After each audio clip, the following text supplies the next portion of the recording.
So let's hear it again for B. Russell.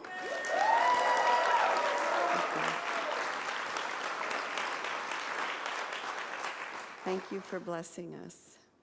So as Tamara read earlier from the third book of Ecclesiastes, or the third chapter of Ecclesiastes, to everything there is a season and a time for every purpose under heaven.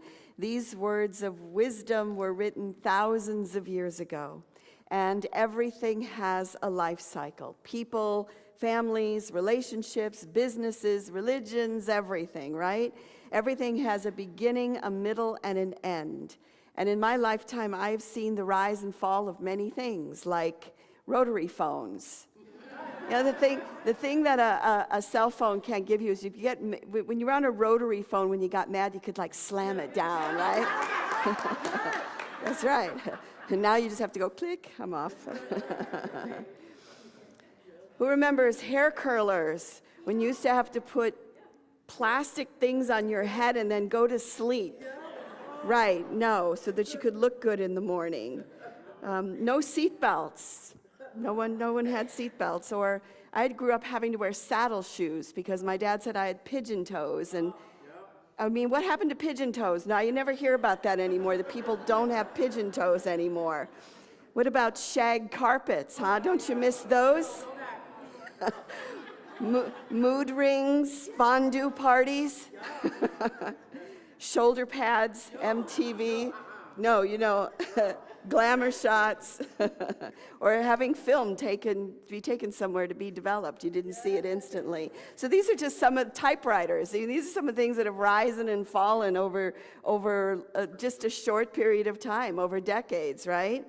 And so there is this life cycle to everything. Ecclesiastes again says there is a time to be born and there is a time to die. And we are born, if all goes well, we grow up and then we grow old. It is the natural order of things, which is why it's difficult when someone young loses their life, because the cycle was interrupted. It seems like it carries on for those of us who live longer or who survive without them. It's like it continues on. So this cycle is outlined in Hinduism, in the Hindu trinity of Brahma, Vishnu, and Shiva. Now Brahma, not Brahman, because Brahman is like the spirit of God that's everywhere, the essence. But Brahma is the creator. Vishnu is the preserver, and Shiva is the destroyer. So everything has a creation, a preservation, and then an end.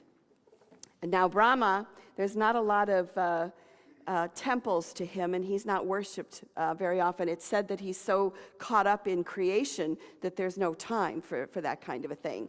He's also a god who has like 4 heads that look in all different directions, because it said that he was so in love with his consort that he was always watching wherever she was, and it was easier just to have 4 heads than to keep moving around. So the creator, the preserver, the destroyer, Brahma, Vishnu, and Shiva, everything follows this pattern. So we are either at the beginning of something and being a part of its creation, or we are in the middle and we are helping to preserve and maintain, or we are at the end when it is being destroyed. So as a community, we're sort of straddling 2 places right now, aren't we? We are creating something new at the same time that we're getting to destroy what is. And we know that things need to be destroyed in order so that the new can come in.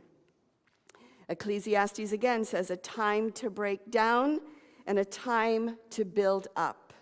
Our building is currently at the end of its life cycle. Now, could we have gotten a few more years out of it?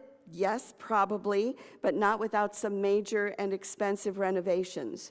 So we are proactively choosing to take advantage of the changes that are around us in South Lake Union, to flow with them rather than to fight against them and try to keep things the same. Have you ever tried to keep something the same when you shouldn't have? When you should have let go of it and maybe moved on to the next thing? Have you ever been in a relationship longer than you should have, or stayed with something way longer than you should have? And the thing is, you know, when we hold on to things rather than changing, the end can be way more difficult than it needs to be, and or sometimes the end comes at us, and it's like, hey, wait a minute, where did that come from? I wasn't ready for that. And so what it's asking us to do when we come to the end of something is to temporarily step into chaos, to temporarily step into change, because we don't know what is on the other side of that. And the thing is, it's really fun to be at the beginning of something rather than the end, isn't it? But it's also important to be able to see the end coming so that we can prepare for it. So sometimes it's helpful for me to hear, other people's perceptions of the building experience that we're in, because I'm too close to it sometimes and difficult to see. And this week I got an email from Louise Carnahan, who was our longtime member, board member, and she's since moved to Oregon. But she wrote me this week, and she said, because she's not going to be able to come to our celebration at the end of the month. She said, I was on the board when we decided to initiate the first step of finding out what the property was worth, since we had a little nibble on the remaining portion of the parking lot. It was becoming clear that the maintenance of our aging building was getting more expensive each year, and decisions would need to be made. And I give credit and gratitude to the SUV team who did the work on fleshing out the alternatives, the church members who participated in the meetings, spoke and voted, and the subsequent boards and staff who continue to work on the logistics and change management. She reminded me that we formed a change team, and I wanted to call it the transition team, but she didn't think that was a good idea because she thought people might think we're dying or something. Join the transition team, why don't you? Anyway, it's helpful to see other people's perceptions of this process that we're in, because sometimes when we're in the middle of it, it's like, wait a minute, how did we get here? And so it's important to look ahead whenever possible, right? It's important to do that. Because truthfully, what we may not realize is that there's a higher order that is outworking in our lives. I mean, the truth is there's always divine order that is outworking in our lives. We may not see it, we may not be aware of it, but it's there, because we can only see what's in front of us, and we have limited vision. We don't have God's vision where, we're up high and we're seeing the entire picture. And so we don't know what brings us to the place that we're in sometimes. So as you know, this year is our study on impermanence, how nothing stays the same. And I found it's in your bulletin, the quote by Caroline Myss. And she said that the moment you come to trust chaos, you see God clearly. Chaos is divine order versus human order. Change is divine order versus human order. And when the chaos becomes safety to you, then you know you're seeing God clearly. That's a different take on things, isn't it? It's like, really? Change is divine order versus human order, because what is human order? Human order is like, okay, I've got this now, let's keep it the same forever and ever, amen. Nothing is ever going to change. And so divine order is change. Human order is, I'm just going to park here, thank you very much. Don't ask me to make any changes whatsoever. In the midst of change, I think it helps to have experiences of synchronicities that show us that we're on the right path or we're making the right decision. And I love when synchronicities happen. On a small scale, my son and his girlfriend, they're living together now, and so they've been talking about getting kitties. It's kind of the first step, to kids, I guess. And so they talked about it for a very long time, and then they went to the shelter, and there was a little boy kitten left from one litter, and so they brought him out, and his name was Ringo. They'd already named him. So my son is sending me Snapchats of the kitten, and I was like, oh, he's so cute, my grandkitty. He's just wonderful. So then they said, well, the people that worked there said, we actually do have his sister. There's one kitten left, it's his sister, but she's not ready to go. She'll be ready next week. And they were talking about should they or shouldn't they get two cats? What's the advantage to having two cats? Well, it's easier to leave them alone, whatever. So my son they said, we're going to bring her out so you can see her. And my son's on the phone with his friend, and his friend says, if you get this other kitten, the little girl, you have to name her Star, Ringo Star. Okay. So they bring her out, the attendants bring her out from the back, and they go, here's the little girl, and her name is Star. She was already named, so they looked at each other and they went, okay, we're meant to have 2 kitties, and they're happy. That's a small example of that. But here's another one that I was unaware of. So Heidi Nathy is our current board president, and she told me a couple weeks ago that her father was the board president here when this church was built. So what are the chances of that? I'm like, Heidi, how did I not know this? How did you not tell me this? So her father was the board president when this church was being built, and now his daughter is the board president as the next church is being built. So I love when those things happen. I'd love to have more of them, but somebody once said synchronicities are God's way of being anonymous, right? It's like these threads that are there, these things. It's like, okay, we are, on the right path. So Ecclesiastes, a time to seek and a time to lose. So what about religion? Religion, the word means to bind fast. Another description I read of religion is that it's the bond between humans and gods. It is a particular system of faith. And we're seeing that religion is changing, right? I mean, Christianity is changing. And with our tapestries, we're understanding more and more that each religion is a path to awakening. It is a path to God. One is not right and one is not wrong. They are simply different, right? And I believe that is where we're going because things have to change. When I was in Denmark a couple years ago, I learned that the ministers are paid by the government.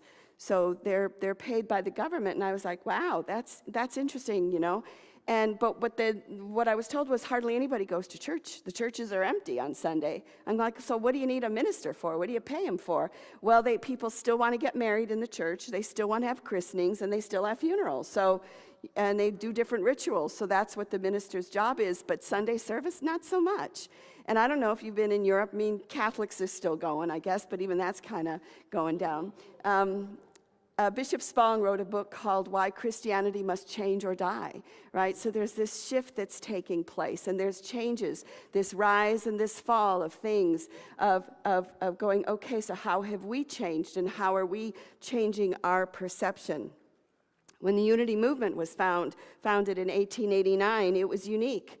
It was different. It was a different way of perceiving God.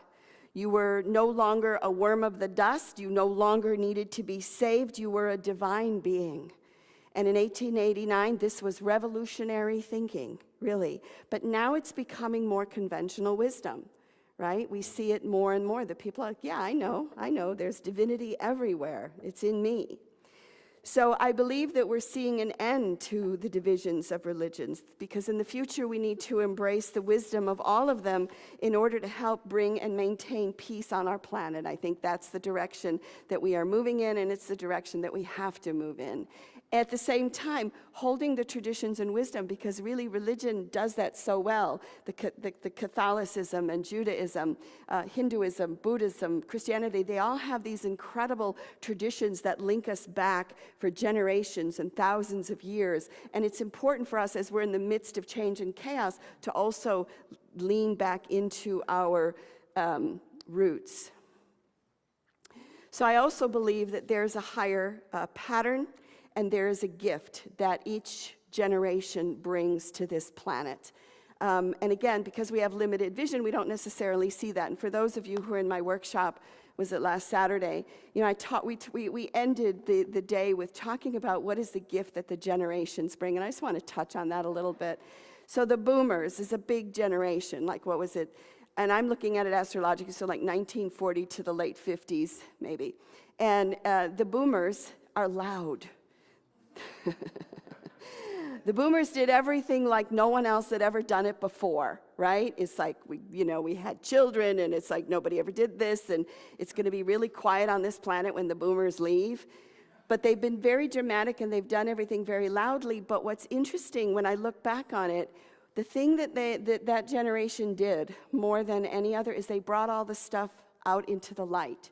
Because those of you who are here and remember, you couldn't talk about anything. I mean, you couldn't talk about domestic violence or sexual abuse or being gay or anything. It was like you were not allowed to talk about that, and everything was sort of brought out into the open. And the generation that was born from like 56 to 71, they brought us an awareness of the planet. It's like, hello, you guys, recycle maybe?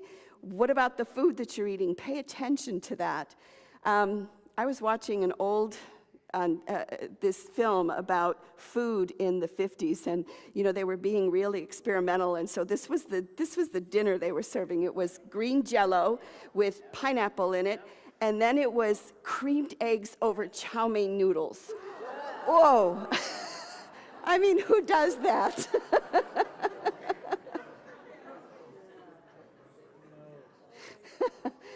Okay, so this generation changed all that. Thank God we started eating sprouts and spinach and wonderful things. The generation from 71 to 84, they were the children of divorce primarily, the first generation that lived with a lot of divorce, but they showed us how to do relationship differently. Before it was like you had to be married in order to have kids. You could live together or not. Now it's just whatever. It's same-sex marriage, no marriage, live together, do whatever. And so they brought that awakening and that consciousness and awareness to us. The generations born 95 to 2008, they have, I call them the Harry Potter generation. Because they're very deep, and they have stepped into a world that is needing this incredible depth that they bring to handling some of the issues, and I have no doubt that they are up for it. So when we can step back and we can look at generations or how things change and what's the cycle and what's the thread, there is definitely a higher order that is outworking, even if we're not aware of it, because we only can see what's in front of our faces. There's a higher order that's outworking in every single one of our individual lives, within this church and the life of this community, and within each generation. And once in a while we'll get like a hey from God going, synchronicity here, let me show you that you're in the right place, and things are unfolding as they should. So no matter where you are in the life cycle, know that you're not alone and that there's a higher order to your life. And enjoy the life cycle. For those of you who are older, enjoy your grandchildren, the sight of them and them growing up, and your children growing up and going away to college or middle school or grammar school or whatever it may be.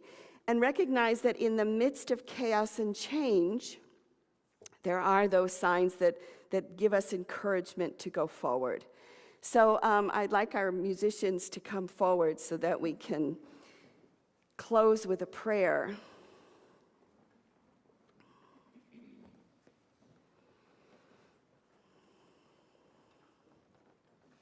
So as we close this talk today, so I'd like to ask you to reflect on, where are you in the cycle of life, the big cycle of life? Are you at the beginning, the middle, or the end?